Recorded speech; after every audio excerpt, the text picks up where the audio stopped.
Hey guys, it is Philip from PR Moves back again here for another video. I did say this video would be coming out either today or tomorrow, so here it is. We're doing the NFC North predictions along with the schedule, the some predictions, the accolades for each team, and just some general thoughts I have about them. This is the NFC North. Now, I did open this to preface that I kept this as Aaron Rodgers stays on the team for one more year. That's what I think is going to happen, so it's a prediction, so that's what I have actually happening. If he does get traded to Denver or Cleveland or Washington or whatever whack-ass place would trade for him, I will update this NFC North video, or just update the Packers predictions, but yeah, that's all I really have to preface this with. Aaron Rodgers is still the QB of the Packers in this video, so hope you guys all enjoy. And comment down below what division you want me to do next. I'm serious. The first division that gets commented down in my comments will be the division we do next. So, I'll talk to you guys on the other side. See ya. Alright, we're back here with another, with the actual predictions here. So, let's get going. We start off with our 4th place team, the Detroit Lions. As you can see, the schedule lines up here on the left, the predictions here. So I do think they do win the first 5 off. The team is mostly new. A lot of new personnel, new coaching staff, a pretty unorthodox coaching staff. They start off slow. They pick up momentum down the stretch of the season. Even though they go 6 and, what would this be? 6 and 5. If they're losing 5 to begin the season, 6 and 6 down the stretch of the season. So they show promise, though. I don't think the Lions are going to be necessarily a bad team. I have 3 of these teams in their division making the playoffs, so you can't really do much for Detroit. I do have their MVP as Penei Sewell. I truly think Sewell's going to be the best player in this draft class all time. I think he's going to be like a Joe Thomas-esque player, and I think here he's going to give up like 0 sacks. He's going to play in the weak side tackle of Jared Goff, and that means he's playing Preston Smith. Here he's playing Odafe Owe, Preston Smith, Rashawn Gary, Robert Quinn, whoever Minnesota has over there, Joseph Osai, whoever's across from Leonard Floyd, Derek Barnett, whoever's across from TJ Watt now. So yeah, he's not going to be playing a lot of overall big name defensive ends unless they move people over to his side. I truly believe he'll have a near perfect offensive line season. Offensive player of the year, though, I did go DeAndre Swift. I think he's going to really benefit from having an excellent offensive line and not much receiving talent on the team. Defensive player of the year, Romeo Okwara, just because he had 13 and a half sacks last year, led the team. They re-signed him to a big deal. I bet he's going to produce again, especially with the better defensive scheme. Rookie of the year, of course, is Sewell. And then most improved, I didn't really know who else to put here. Jeff Okudah didn't really show much last year. There's about 5 or 6 rookie corners who I would take over Okudah last year, but hopefully he can improve under this system. So overall, 6 and 11 for the Detroit Lions. They do finish bottom of the division again, and they'll be picking in the top 10. But they will probably see this 6 and 11 season as a far cry improvement over their previous regime, as they'll probably have a lot more optimism Stroud to get.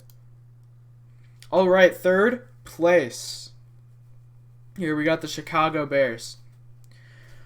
If you look at the schedule here, we got the loss to the Rams week 1. I don't think we're going to win that. We pretty much just win our easy games. Cincinnati, Detroit, Vegas. That should say not Chicago. Believe that should say Green Bay. No, it should say Minnesota. I don't know what that should say. It shouldn't say Chicago. But we do win it. Lose Green Bay, Tampa, San Fran, that's expected. Lose to Baltimore, they're a better team than us. Beat Detroit, beat Arizona, beat Seattle, beat the Giants, beat Minnesota. That kind of just goes through our schedule there. I don't know who that Week 6 opponent was supposed to be. I messed up there. That's my bad. But 9-8 record overall for Chicago. Most valuable player, I do think it's going to be Roquan Smith. I already think he's the best middle linebacker in football. I think if he stays healthy, he's going to go out there and prove that he's might be one of the best defensive players in football this year. He's such a beast. Offensive player of the year, I do once again have is Allen Robinson. He's the best player on the offense for sure. Almost thought of putting Monty here just because of his overall yardage is probably greater than Allen Robinson's, but Allen Robinson's impact is much greater. Of course, Roquan's defensive player of the year. Rookie of the year, I gave to Tevin Jenkins because I think he's going to be more of a immediate impact. He's going to be on the field much more than Justin Fields will be. And then most improved, I also gave to another young defensive back, Duke Shelley. A lot of young defensive backs got the most improved players in this division. Shelley already showed improvement in his second year last year, but he was kind of thrust into playing. If he actually gets to compete for a starting spot and he goes out and plays super well, I'd be super happy with him and Jalen Johnson being the big pair in our secondary moving forward. Just some predictions here, though. Bears have a top 5 rush defense and only the 16th ranked pass defense. I'm really worried about our pass defense. I don't think you're going to see them immediately improve again, especially with the loss of Kyle Fuller and just most of the guys there being older now. But I do think you will have Khalil Mack, Robert Quinn, Bilal Nichols, Eddie Goldman, Akeem Hicks, Danny Trevathan, Roquan Smith. That's going to be one of the best rushing defenses in the league. I think it'll be top 5. No one's going to be able to run the ball on us like they did last year. 16th ranked pass defense, though, we'll probably have an overall top 10 defense. It's just our running defense is going to carry it. Bold prediction, Justin Fields comes in around week 3 and wins Offensive Rookie of the Year. Kind of a Justin Herbert type thing where he comes in and plays so well. It's bold prediction. I don't think he's going to play until after this 3-game stretch right here. I think they would probably put him in against Baltimore and then he'd finish out the year. Boldest prediction, though, Andy Dalton throws for 4,000 yards, and we have 2 1,000-yard receivers, of course probably being Robinson and Mooney. But Dalton breaking, if Dalton plays all 17 games or plays in all 17 games, he really should break the 4,000 barrier. 17 games that you're able to play. So that's pretty much it. That is the Chicago Bears. 9-8 overall record. They're third in division, and they're a wild card team, likely the 7th seed. So there you go. That is the Chicago Bears. And second in the division is the Minnesota Vikings. All right. So, just looking at their schedule here, they start off really easy. They could honestly start off 3-0, 5-1, just dominant schedule to open the year. Cincinnati, Arizona, Seattle, Cleveland. Seattle super winnable. I do have them losing, though, because they have trouble against Seattle every year. Detroit should be an instant W. Carolina should be a win.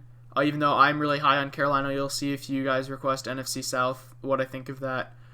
Dallas, Baltimore, both really good teams. They should have beaten Dallas last year.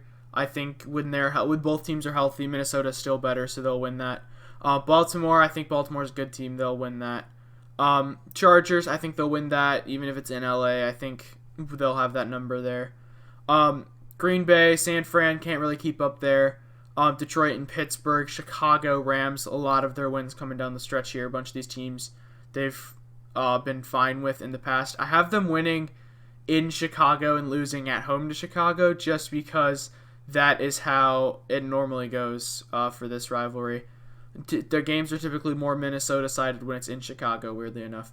Have them beating the Rams. This is their big upset of the year. And then finally lose to Green Bay, lose to Chicago. And I believe I had them at a 10-7 record. Dalvin Cook's your MVP, and this is based off of this prediction. He's also your Offensive Player of the Year. Your Defensive Player of the Year, return of Danielle Hunter. I'm super high on Danielle Hunter. I think he's going to do really good this year. Rookie of the Year, Christian Darrisaw. comes in, plays that tackle spot. I think he's going to solidify that offensive line. Have the rookies of the year all been offensive linemen so far? That's crazy. This just shows how good of drafts this division had. And then again, another young defensive back, Cameron Dantzler. I thought he was better than Jeff Okudah was last year. And he's going to go in, play really nicely this year, I think, opposite of Patrick Peterson. He could honestly play more of that flex safety role when we get here to the 10-7 overall record, second in the division, and a wild card team, likely the 5th seed. All right, we got our division winners. I don't know why anyone would be shocked by this. I do have Aaron Rodgers staying. I don't think he's going anywhere. I think people saying that he is just, he's done with the Packers. Whatever. I feel like I've heard it all in my lifetime before. There is a high possibility he does leave, in which I'll revisit this division. Or I'll revisit the Packers and then show how their schedule impacts other teams. But that would be at the end of this entire series. Or just thrown in there if it happens. And so, as the meantime, Aaron Rodgers would still be the MVP. Devontae Adams would be the Offensive Player of the Year. Pretty similar dynamic as last year, where Aaron is super impressive, but I think Devontae helping him that much would probably get him these honors right here. Defensive Player of the Year, Jair. I think Jair is so much more influential than Kenny Clark or Zadarius Smith. I think Jair is one of the best defensive players in all of football, so he'll be up there as well. Amari Rodgers, pretty much I think the only rookie that they drafted early, I think will have an impact. He'll probably be Rookie of the Year just off 600 yards and 3 touchdowns. And most improved is A.J. Dillon, and that's kind of off of this second bold prediction. The Packers will have a top 5 rushing offense with Jones and Dillon each getting over 750 yards. I think Dillon's going to be a beast. I think in that Jamal Williams role, he's going to be so much better than Jamal Williams. And then the boldest prediction, Packers lose first 5 games and tank. The only one I would say, that's why it's the boldest prediction. I don't think they lose almost any of these opening games. I think they could lose down the stretch here and end up missing the playoffs, but that's why it's the boldest prediction. I don't think it's going to happen. I just kind of had to spit something out there. But as you can see, beat New Orleans week 1, beat Detroit, annual tradition for them. Lose to San Fran. I'm still on the fact I think Shanahan has them figured out, and if he wasn't playing with his practice squad last year, there was a chance they could have lost that game as well. Pittsburgh win, Cincinnati win, Chicago win, so this is where the typo came from. Washington, actually, I think Washington's a pretty similarly constructed team to San Francisco, and Ron Rivera always gave the Packers fits, so I'm going to have Washington getting this win here. Arizona win, loss in Kansas City. They almost lost to Matt Moore in Kansas City in 2019, so it doesn't surprise me if Mahomes is playing, they would lose that. Seattle, Minnesota wins. LA Rams loss. I think Stafford's going to come back with a vengeance, get him that loss. Chicago, Baltimore, Cleveland. These two should be wins. I think their defense is really well built to contain Lamar Jackson. Not so much this power running offense of Cleveland. And then finally, to finish out before we look at the summary, Minnesota and Detroit, both easy W's. And the Packers here, 12-5 overall record. They win the division, and they would be the 3rd seed in the conference. And you'll have to subscribe to find out who are the first 2 seeds. So thank you guys so much for watching and subscribing. I do really appreciate all of the support on my videos recently. We're averaging close to 2,000 video views a day. So I'm so appreciative of all of the everything. I truly can't thank you guys enough.